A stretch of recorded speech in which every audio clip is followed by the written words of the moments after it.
Speaking of fun stuff here, though, New York Times airhead Ezra Klein, clean, abundant energy is the foundation on which a more equal and just and humane world can be built. 2 points.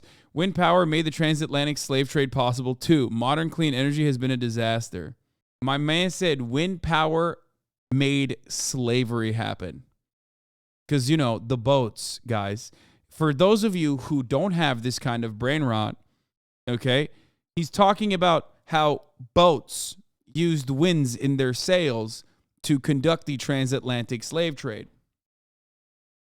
That is an excellent take. Thank you.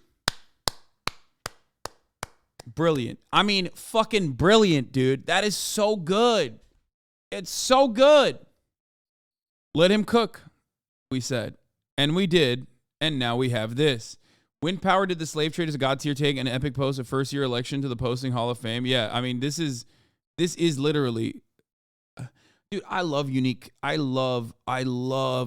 takes like this. Okay, this is why I love like rad libs that go crazy on the timeline and find new ways of just like rad libbing it up. You know what I mean? This is creative writing, I think. Like trying to basically advocate for fossil fuels, okay?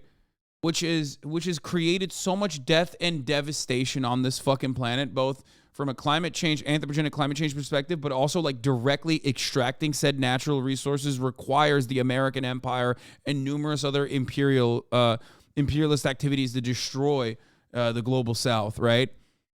To defend that process while simultaneously attacking renewable energy, you have to find creative ways of going about it. People have done it so many times already. One of the things that they're doing now, because we are living in a liberal, global, hegemonic world where everyone's a liberal, as I always say, like everyone's a liberal. The oil and gas lobby, they're liberals too. So what do they say? Well, if you move away from oil and gas, you're actually denying the third world their autonomy. Like that's one very common thing that you hear nowadays from the fossil fuel lobbyists and the fossil fuel PR machine. They literally will say, actually, you're like destroying Nigeria, for example, who definitely needs oil and gas to continue. It's like their primary source of revenue generation. But you're also destroying like the global south that needs oil and gas for their energy, right?